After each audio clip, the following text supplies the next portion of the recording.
S, ನಾನು ಗಣೇಶ್ ಅವರಿಗೆ first ಬರ್ತೀನಿ. ಮಲತಾಯಿ ಧೋರಣೆ ಅನ್ನುವ ದೊಡ್ಡ ಆಪಾದನೆ BJP ಮೋದಿ ಸರ್ಕಾರದ ಮೇಲೆ ಇತ್ತು. ಎಲ್ಲಿವರೆಗೆ ಅಂದರೆ ಎಲ್ಲರೂ ಫೀಲ್ ಆಗಲಿಕ್ಕೆ ಶುರು ಆದರು ಯಾವಾಗ ಅಂದರೆ ನಮ್ಮ ಬರದ ವ್ಯವಸ್ಥೆಗೂ ದುಡ್ಡು ಕೇಳಲಿಕ್ಕೆ ಸುಪ್ರೀಂ ಕೋರ್ಟ್ಗೆ ಹೋಗಿ ದುಡ್ಡನ್ನು ತರಬೇಕಾಯ್ತಲ್ಲ ಅನ್ನುವ ಒಂದು ಲೆವೆಲ್ವರೆಗೆ ಎವ್ರಿಬಡಿ ಫೆಲ್ಟ್. ಯಾವತ್ತೂ ಕರ್ನಾಟಕದ ಸಂಸದರು ಒಟ್ಟಾಗಿ ಹೋಗಿಲ್ಲ. 27 ಇತ್ತು ನಿಮ್ಮ ಹತ್ರ. ಆವಾಗಲೂ ಯಾರನ್ನು ಒಬ್ಬನು ಮೋದಿ ಸರ್ಕಾರದ ವಿರುದ್ಧ ಅಥವಾ ಮೋದಿಯವರ ವಿರುದ್ಧ ಅಥವಾ ಹೋಗಿ ತನ್ನ ವಾದವನ್ನು ಮಂಡನೆ ಮಾಡುವಷ್ಟು ಧೈರ್ಯನೂ 27 ಜನಕ್ಕೆ ಇರಲಿಲ್ಲ ಅನ್ನುವ ಭಾವನೆ ಪ್ರತಿ ಕನ್ನಡಿಗನಲ್ಲಿ ಮೂಡಿತ್ತು. ಈಗ ಅದರ ಫಲವಾಗಿಯೇ 27ರಿಂದ 19ಕ್ಕೆ ಬಂದಿದ್ದೀರಿ. ಮಿತ್ರ ಪಕ್ಷವನ್ನು ಸೇರ್ಕೊಂಡು ಹೋಗಿರಿ. ಯಾವನು ನಿಮ್ಮನ್ನು ತೆಗಳ್ತಾ ಇದ್ನೋ, ನಿಮ್ಮನ್ನು ಮಲತಾಯಿ ಧೋರಣೆ ಅಂತ ಹೇಳ್ತಾ ಇದ್ರೋ, ನಿಮ್ಮನ್ನು ಅಲ್ಲಗಳಿತಾ ಇದ್ರೋ, ನಿಮ್ಮ ಎಲ್ಲ ಆಗುಹೋಗುಗಳನ್ನು ಅವರನ್ನೇ ಇಟ್ಕೊಂಡು ಇವತ್ತು ಕ್ಯಾಬಿನೆಟ್ಟಲ್ಲೂ ಮಂತ್ರಿ ಮಾಡಿದ್ದೀರಿ, ಕರ್ಕೊಂಡು ಹೋಗಿದ್ದೀರಿ, ಎಲ್ಲ ಚುನಾವಣೆನೂ ಮಾಡಿದ್ದೀರಿ. ನಾವು ಇಟ್ಸ್ ಎ ಚಾಲೆಂಜ್. ಈ ಚಾಲೆಂಜನ್ನು ಈ ಸಲ ನೀವುಗಳು ಯಾವ ರೀತಿಯಾಗಿ ಮೆಟ್ಟು ನಿಲ್ತೀರಿ? ಮಲತಾಯಿ ಧೋರಣೆ ಅನ್ನೋ ಪ್ರಶ್ನೆ ಬರೀ ಇದರಿಂದ ಅಂತ ನೀವು ಭಾವಿಸಬೇಡಿ. ಯಾವುದು ದುಡ್ಡು ಕೊಳ್ಳಿಲ್ಲ ಅನ್ನೋ ದಿಕ್ಕಿನಿಂದ ನೋಡಬೇಡಿ. ಹಿಂದೆ ಸಾಕಷ್ಟು ವಿಚಾರಗಳಲ್ಲಿ ಸ್ವಲ್ಪ ಏರ್ಪೇರಾಗಿರೋದು ನಿಜವೇ ಇದೆ. ಇಲ್ಲ ಕಾವೇರಿ ನೀರು ತಗೊಳ್ಳಿ, ಇವಾಗ ಜಲ ವಿವಾದಗಳು 11 ಪಾಯಿಂಟ್ ಹೇಳಿದ್ರು, 11 ಪಾಯಿಂಟ್ ಹೇಳಿದ್ರು. ಸರ್, ಈ ಬಾರಿ ಆ ರೀತಿ ಇರೋಲ್ಲ. ನೀವು ಪೋಸ್ಟ್ ಮಾರ್ಟಮ್ ಮಾಡ್ತಾಯಿದ್ರೆ ಕೊನೆಯಲ್ಲಿ ಮಾನ್ಯ ಹಿರಿಯ ಪತ್ರಕರ್ತರು ಸಿದ್ದರಾಜವರು ಯಾರೆಂದರೂ ರಾಜ್ಯಕ್ಕೆ ಉಪಯೋಗ ಎಲ್ಲ ಬಿಡಿ ಅಂದ್ಬಿಟ್ರು. ಅಲ್ಲ, ಅಂತ ಪರಿಸ್ಥಿತಿ ಇದೆ ಕನ್ನಡಿಗರಿಗೆ. ಒಂದು ನಿಮಿಷ ನೋಡಿ ಸರ್, ಎಲ್ಲರಿಗೂ ಮಾತು ಹೇಳ್ತಿರ್ತೀರಾ.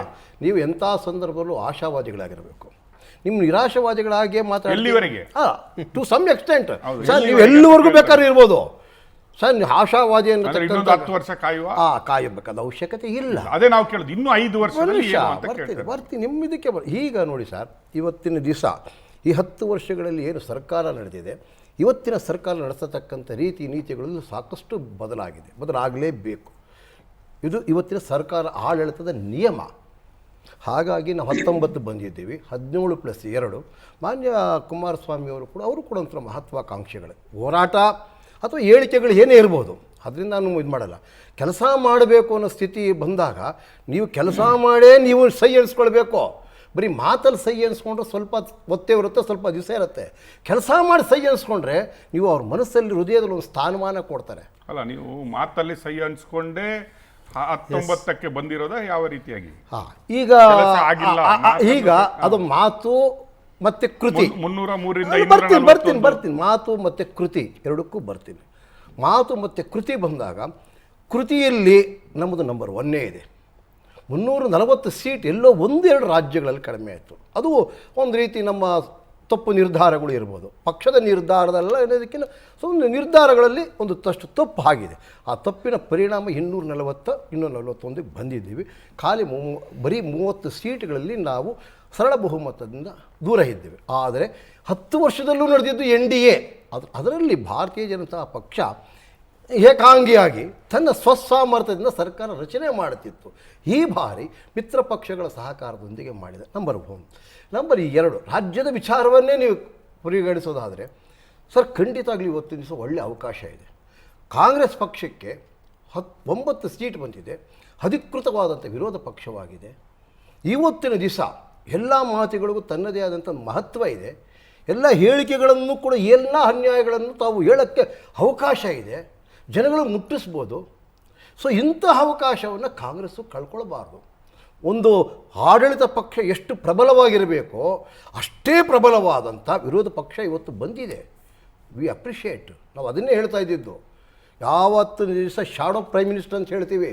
ಯಾವತ್ತು ಆಡಳಿತ ಹೋದ ದಿಕ್ಕಿನಲ್ಲಿ ಹೋಗದಿದ್ದರೆ, ಅಬ್ಕಿ ಬಾರ್ 400 ಪಾರ್ ಅಂತ ಹೇಳಿದ್ರೆ ವಿರೋಧ ಪಕ್ಷ ಇರ್ತಾ ಇತ್ತು. ಅಲ್ಲಿ ನಿಮ್ಮ ಆಸೆ 400ನ ಮೇಲೆ. ಇವಾಗಲೂ ಹೇಳ್ತೀನಿ, ವಿರೋಧ ಪಕ್ಷಗಳು ಎಲ್ಲೋ ಒಂದು ಕಡೆ ಅಡ್ಡೇಟ್ ಮೇಲೆ ಗುಡ್ ಡೇಟ್ ಅನ್ನೋ ರೀತಿಯಲ್ಲೇ ಇದೆ. ಹೇಳ್ತೀನಿ ಕೇಳಿ, ಅವ್ರದ್ದು ನೋಡೋಣ ಎಷ್ಟು ದಿವಸ ಕಾಂಗ್ರೆಸ್ನೊಂದಿಗೆ ಸಹಕಾರ ಕೊಡ್ತಾರೆ, ಕಾಂಗ್ರೆಸ್ಸನ್ನು ಎಷ್ಟು ದಿವಸ ಇಟ್ಕೊಳ್ತಾರೆ, ಆಮೇಲೆ ನೋಡೋಣ. ನಾನು ಅದ್ರ ಬಗ್ಗೆ ಹೇಳಕ್ಕೆ ನೀವು ಕೇಳ್ತಾ ಇರೋದು ಸೆಂಟ್ರಲ್ ಗವರ್ಮೆಂಟಿಂದ ಏನಾದರೂ ಮಾಡಬೇಕಾದ್ರೆ ನಿಮಗೆ ಕಾಂಗ್ರೆಸ್ನವರ ಸಪೋರ್ಟ್ ಬೇಕು ಇಲ್ಲಿಂದ ಅಂತ ಹೇಳೋದು. ಸಪೋರ್ಟ್ ಬೇಕು ಅನ್ನೋದಕ್ಕಿಂತ ನೀವು ಅದಕ್ಕೆ ನೀವು ಸ್ಪಷ್ಟವಾಗಿ ರಾಜ್ಯಕ್ಕೆ ಆದ ಅನ್ಯಾಯ ಅಂತ ಹೇಳಿದ್ರು. ನಾನು ಇನ್ನೂ TDPದು ಮಾತಾಡಲಿಲ್ಲ, ಬಿಹಾರದ್ದು ಮಾತಾಡಲಿಲ್ಲ. ನೀವು ಅವಕಾಶ ನಾವು ರಾಜ್ಯದ್ದು ಅದಕ್ಕೆ ನಾನು ಅದನ್ನು ಮಾತಾಡೇ ಇಲ್ಲ. ರಾಜ್ಯದಲ್ಲಿ ಏನೇನು ಅನ್ಯಾಯ ಆಗಿದೆ, ಈ 1 ವರ್ಷಗಳಲ್ಲಿ ಹಣಕಾಸಿನ ಪರಿಸ್ಥಿತಿ ಏನು, ಆ ಅಭಿವೃದ್ಧಿಯ ಪರಿಸ್ಥಿತಿ ಏನು, ಇವತ್ತಿನ ದಿವಸ ಆರ್ಥಿಕ ಚಿಂತನೆಯ ಪರಿಸ್ಥಿತಿ ಏನು ಅನ್ನತಕ್ಕಂಥ ಕಾಂಗ್ರೆಸ್ ಒಂದು ಶ್ವೇತಪತ್ರ ಹೊರಡಿಸಲಿ. ಆಮೇಲೆ ಏನೇನು ದುಡ್ಡು ಬಂದಿಲ್ಲ ಅಂತ ಹೊರಡಿಸಲಿ. ಅದಕ್ಕಾಗಿ ಹೋರಾಟಗಳ ಮುಖಾಂತರವನ್ನು ತೆಗೆದುಕೊಳ್ಳಬಹುದು ಅಥವಾ ಮನವೊಲಿಸಿ ಕೂಡ ತೆಗೆದುಕೊಳ್ಳಬಹುದು. ಕರ್ನಾಟಕ ರಾಜ್ಯದ ನೀವು 2 ಬಾರಿ ಮುಖ್ಯಮಂತ್ರಿ ಆದಂಥ ಕುಮಾರಸ್ವಾಮಿ ಅವರಿದ್ದಾರೆ.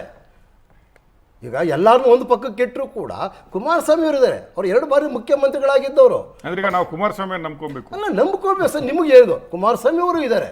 ಯಾಕೆಂದರೆ ಕ್ಯಾಬಿನೆಟಲ್ಲಿ ಇರತಕ್ಕಂಥದ್ದು ನೋಡಿ ಸರ್, ಕರ್ನಾಟಕ ರಾಜ್ಯದಿಂದ ಕುಮಾರಸ್ವಾಮಿ ಅವರು, ಇವರು ನಿರ್ಮಲಾ ಸೀತಾರಾಮನ್ ಅವರು ರಾಜ್ಯಸಭೆಯಿಂದ ಹೋಗಿ ಫೈನಾನ್ಸ್ ಮಿನಿಸ್ಟರ್ ಆಗಿದ್ದಾರೆ. ನಮ್ಗೆ ಏನೇ ಅನ್ಯಾಯಗಳಾದರೂ ಕೂಡ ಕಾಂಗ್ರೆಸ್ ಮತ್ತೆ ಕಾಂಗ್ರೆಸ್ ನಾನು ಇಲ್ಲಿ ಕೇಳ್ತೀನಿ, ಒಂದು ಸೆಕೆಂಡ್, ನೀವು ಪ್ರಹ್ಲಾದ್ ಜೋಶಿಯನ್ನೇ ಮರ್ತು ಬಿಡ್ತಾ ಇದ್ರಿ, ಕುಮಾರಸ್ವಾಮಿ ಅಲ್ಲ ಬರ್ತೀನಿ ಸರ್. ಕುಮಾರಸ್ವಾಮಿ ಅವರು ರಾಜ್ಯದ ವಿಚಾರಕ್ಕೆ ಬಂದಾಗ ಅವ್ರು 2 ಬಾರಿ ಮುಖ್ಯಮಂತ್ರಿ ಆಗಿದ್ದೀನಿ ಅಂತ ಹೇಳಿದೆ. ನೀವು 5 ಬೆರಳಲ್ಲಿ ಕಿರುಬೆರಳೇ ಮರ್ತೀನಿ ಅಂತಂದ್ರೆ ಕಿರುಬೆರಳು ಇದೆ, ಹೆಬ್ಬೆಟ್ಟು ಇದೆ. ಅಂದ್ರೆ ಪ್ರಹ್ಲಾದ್ ಜೋಶಿ ಕಿರುಬೆರಳು ಅಲ್ಲ, ನೀವು ಅನ್ಕೊಂಡ್ರೆ ನಿಮ್ಗೆ ಸೇರಿದ್ದು ಕೈ ಅಲ್ಲ. ಹಾಗಾಗಿ ಸರ್, ಎಲ್ಲರ ಪ್ರಮುಖರಿದ್ದಾರೆ. ಕರ್ನಾಟಕ ರಾಜ್ಯಕ್ಕೆ ಯಾವುದೇ ಅನ್ಯಾಯ ಆಗಬಾರದು. ಅನ್ಯಾಯ ಆದಂಥ ಪಕ್ಷದಲ್ಲಿ ಎಲ್ಲರೂ ಹೋರಾಡಬೇಕು. ಆದರೆ ಆ ನಿರಾಶಾವಾದಗಳಾಗಲಿ ಅಥವಾ ಎಲ್ಲೋ ಒಂಥರ ಸ್ಟ್ಯಾಟಿಸ್ಟ್ ಥರ ಮಾತಾಡೋದಾಗಲಿ ಅದು ರಾಜಕೀಯಕ್ಕೆ ಶೋಭೆನೂ ಬರಲ್ಲ. ಮಹಾಂತೇಶ್ವರ ಹತ್ರ ಬರ್ತೀನಿ ಸರ್.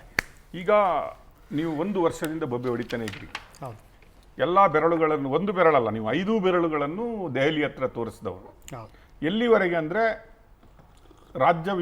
ದೇಶ ವಿಭಜನೆಯ ಮಾತೂ ಬಂದಿದ್ದಾಯಿತು, ಬಜೆಟಲ್ಲಿ ಅದನ್ನು ಮಂಡನೆ ಮಾಡಲಾಯಿತು.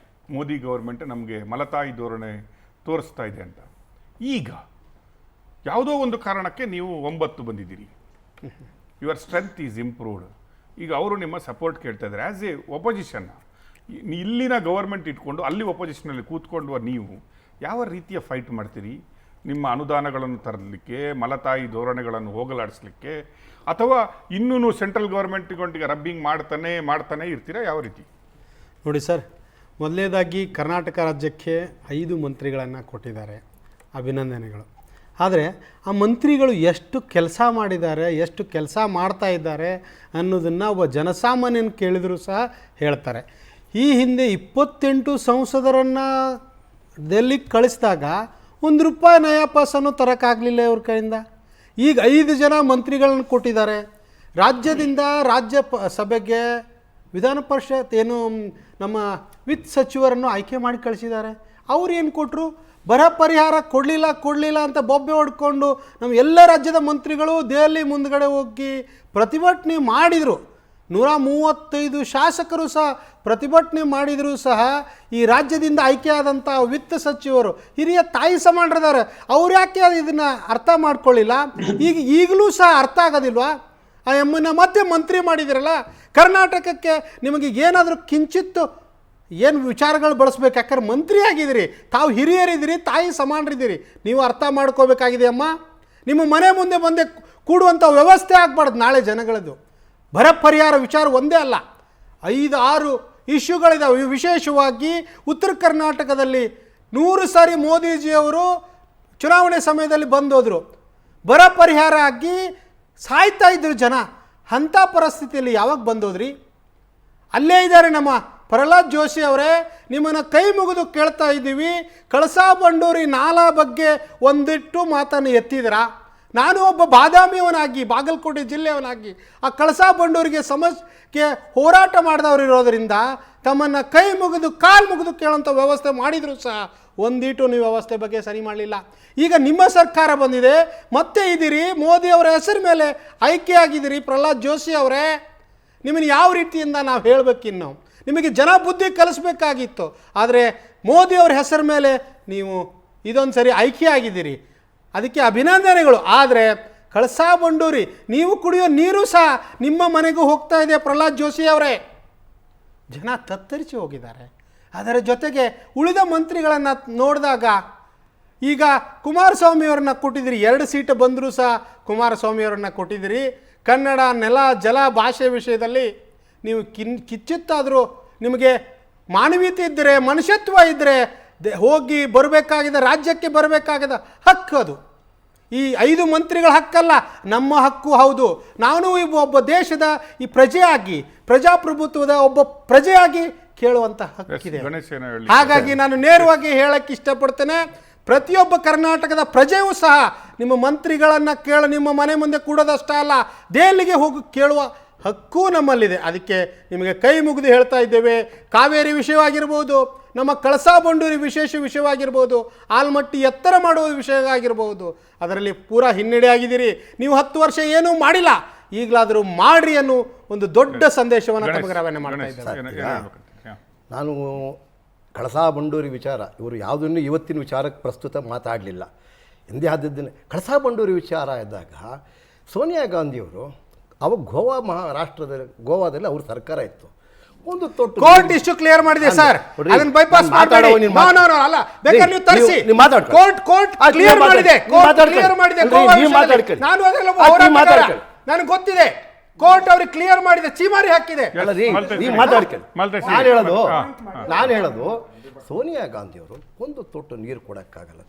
ಅಲ್ಲೂ ಅವ್ರದೇ ಸರ್ಕಾರ, ಇಲ್ಲೂ ಇದೆ, ಒಂದು ರಾಷ್ಟ್ರದ ಸರ್. ಯಾವಾಗಲೂ ಕೂಡ ಇಂಥ ಒಂದು ಸಣ್ಣ ವಿಚಾರಗಳಿಂದ ಯಾವುದೇ ಪಕ್ಷ ಅಂತ ಹೇಳೋದಕ್ಕೆ ನಾನು ಇಷ್ಟಪಡಲ್ಲ. ಯಾವುದೇ ವ್ಯಕ್ತಿ ತನ್ನ ಸಣ್ಣತನವನ್ನು ಪ್ರದರ್ಶನ ಮಾಡ್ತಾನೆ, ಆಗ ಕಾರ್ಯಕರ್ತರಿಗಾಗಲಿ ಒಂದು ವಸ್ತುಗೆ ಒಂದು ಮಹತ್ವ ಬಂದ್ಬಿಡುತ್ತೆ. ಇಲ್ರಿ, ಇರೋದನ್ನ ಹಂಚ್ಕೊಳ್ತೀನಿ, ಇದು ಮೈತ್ರಿ ಧರ್ಮ. ಸಾಯೋವರೆಗೂ ಸರ್ ನೋಡಿ, ನೀವು ಮಾತಾಡುವ ಇಲ್ಲ ನೀವು ಕೇಳೋ ತಾಳ್ಮೆ ಇಲ್ಲ ಅಂದರೆ ನೀವು ಇಂಥ ಕೊಡ್ಕೊಳ್ಳಿ. ನೋಡಿ ಸರ್, ಇಂಥ ಸಂದರ್ಭದಲ್ಲಿ ನೀವು ಹೆಂಗೆ ಹೋದ್ರೋ ಹಿಂದಿನವ್ರು ಹಂಗೆ ಬರ್ತಾರೆ. ನೀವು ಒಳ್ಳೇದು ತಂದಲ್ಲಿ ಹೋಗಿದ್ರೆ ಮುಂದೆ ಹಿಂದಿನವರು ಒಳ್ಳೆ ತಂದಲ್ಲೇ ಬರ್ತಾರೆ. ಮಾದರಿ ಆಗಲಿಲ್ಲ. ನಂಬರ್ 2, ಬರೀ ಕಳಸಾ ಬಂಡೂರಿ ಹೇಳಿದ್ರೆ ಇನ್ನೂ 11 ಪಾಯಿಂಟ್ ಇದೆ. ನಂಬರ್ ಇನ್ನೊಂದು ಪಾಯಿಂಟ್, ಆರ್ಥಿಕ ಪರಿಸ್ಥಿತಿಯಲ್ಲಿ ನೀವು ಬಂದ ತಕ್ಷಣ ಮಾನ್ಯ ಮುಖ್ಯಮಂತ್ರಿ 14 ಬಾರಿ ಬಡ್ಜೆಟ್ ಮಂಡಿಸಿದವರು. ಇವತ್ತವ್ರಿಗೆ ಒಂದು ಅಭಿವೃದ್ಧಿ ಹೇಳಿ ಸರ್, ತಿಂಗಳಿಗೆ ವರ್ಷಕ್ಕೆ 55,000 ಕೋಟಿ ಬೇಕು ಹಣ. ಯಾವುದೇ ಆರ್ಥಿಕ ಪರಿಸ್ಥಿತಿಯಲ್ಲಿ ಆದಾಯವಿಲ್ಲದೆ ವೆಚ್ಚ ಮಾಡತಕ್ಕಂಥ ವ್ಯಕ್ತಿಯನ್ನು ಅದು ನಾವು 4 ಜನ ಅಲ್ಲ 400 ಜನ ಯಾರನ್ನೂ ವೆಚ್ಚಕ್ಕಾಗಲ್ಲ. ಆದಾಯ ಮತ್ತು ವೆಚ್ಚಗಳನ್ನು ಸರಿದೂಗಿಸಿಕೊಂಡು ರಾಜ್ಯದ ಅಭಿವೃದ್ಧಿಯನ್ನು ನಿರೀಕ್ಷಿಸಿಕೊಂಡು ಮಾಡತಕ್ಕಂಥ ವ್ಯಕ್ತಿಯೇ ಶ್ರೇಷ್ಠ ವ್ಯಕ್ತಿ. ನೀವು ಕೊಟ್ಟು ಒಳ್ಳೆಯವನಾಗಬೇಕು ಅನ್ನೋ ದಿಕ್ಕಿನಲ್ಲಿ ಹೋಗ್ತಿದ್ದರೆ ಅಭಿವೃದ್ಧಿ ಶೂನ್ಯ ಆಗುತ್ತೆ.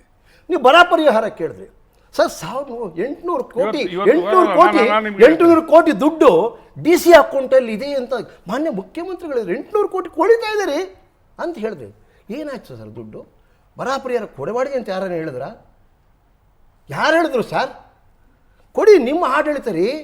ನೀವು ದುಡ್ಡು ಇಟ್ಟಿದ್ದೀರಿ ಬರ ಪರಿಹಾರಕ್ಕೆ ಅಂತ DC ಅಕೌಂಟಲ್ಲಿ ಇಟ್ಟಿದ್ದೀರಿ. ದುಡ್ಡು ಬರಲಿಲ್ಲ ಅಂದ್ರೆ ಫಸ್ಟ್ ಬಿಡುಗಡೆ ಮಾಡಿರಿ. ನಾವಿಷ್ಟು ಕೊಟ್ಟು ದುಡ್ಡು ಖರ್ಚು ಸೆಟ್ರೆ ನಮಗಿಷ್ಟು ಕೊಟ್ಟು ಅನ್ನ ತಿಂದಿದ್ದೀನಿ, ಇನ್ನು ಅನ್ನ ಇಡ್ರಿ ಅಂತ ಕೇಳೋ ಹಕ್ಕಿರ್ಬೇಕು ಸರ್. ನೀವು ಹಕ್ಕುಗಳನ್ನು ಪ್ರತಿಪಾದನೆ ಮಾಡೋದು ಬಿಟ್ಟು, ಬದ್ಧತೆಯನ್ನು ಪ್ರತಿಪಾದನೆ ಮಾಡೋದು ಬಿಟ್ಟು ಬರೀ ಹೇಳಿಕೆಗಳನ್ನು ಕೊಡ್ತಾ ಹೋದ್ರೆ ಎಲ್ಲಿವರೆಗೂ ನೀವು ಇಂಥ ಕಾಜಿ ನ್ಯಾಯದಲ್ಲಿ ರಾಜ್ಯ ಕಟ್ತೀವಿ? ಸಿದ್ದರಾಜು ಸರ್, ಈಗ BJP ಅವರು ಹೇಳ್ತಾರೆ ನಮಗೆ ಹಕ್ಕು ಇದೆ ಅಂತ ಹೇಳ್ತಾರೆ, ಕೇಳುವ ಹಕ್ಕು ಇದೆ ಅಂತ. ಕಾಂಗ್ರೆಸ್ ಅವರು ಅದನ್ನೇ ಹೇಳ್ತಾ ಇರೋದು, ನಾವು ಕೇಳುವ ಹಕ್ಕಲ್ಲೇ ಕೇಳ್ತಾ ಇದ್ವಿ, ಬಟ್ ಆ ಹಕ್ಕಿಂದ ಕೇಳಿದ್ರು ನಮ್ಗೆ ಕೊಡ್ತಾ ಇಲ್ಲ, ಮಲತಾಯಿ ಧೋರಣೆ ಮಾಡ್ತಾ ಇದ್ದಾರೆ ಅಂತ. ನಾವಿಲ್ಲಿ ಕೇಳ್ತಾ ಇರೋದು 1:27:1 ಅಥವಾ 19:9 ಅಲ್ಲ. ಈ ಒಗ್ಗಟ್ಟನ್ನು ಪ್ರದರ್ಶನ ಮಾಡ್ತಾರ ಕರ್ನಾಟಕದ ಏಕತೆಗಾಗಿ, ಕರ್ನಾಟಕದ ಅಭಿವೃದ್ಧಿಗಾಗಿ, ಕರ್ನಾಟಕದ ಎಲ್ಲ ರೀತಿಯ ಬೆಳವಣಿಗೆಗಾಗಿ ಇವರು ಒಗ್ಗಟ್ಟಲ್ಲಿ ಮೋದಿಜಿಯವರನ್ನು, ಮೋದಿ ಗವರ್ಮೆಂಟನ್ನು ಕೇಳ್ಕೊಂಡು ಬರುವಂತಹ ಧೈರ್ಯ, ಆ ನೈತಿಕತೆ ನಮ್ಮ ಸಂಸದರಲ್ಲಿ ಇದೆನಾ ಅಂತ. ಸರ್, ತಾವು ಕೂಡ ಈಗ ಮಾಧ್ಯಮದಲ್ಲಿ ಹಲವಾರು ವರ್ಷಗಳಿಂದ ಇದ್ದು ಎಲ್ಲ ವಿಚಾರಗಳನ್ನು ನೋಡಿದ್ದೀರಾ, ಪ್ರಸಾರ ಮಾಡಿದ್ದೀರಾ.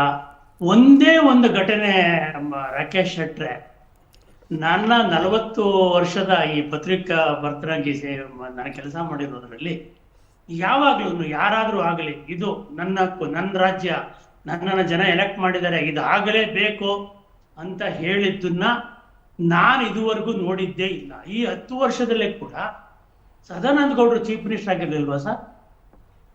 ಅವರು ಇದ್ರಲ್ಲ ಮಂತ್ರಿಮಂಡಲದಲ್ಲಿ, ಎಷ್ಟು ಸರಿ ಮಾತಾಡಿದ್ದಾರೆ.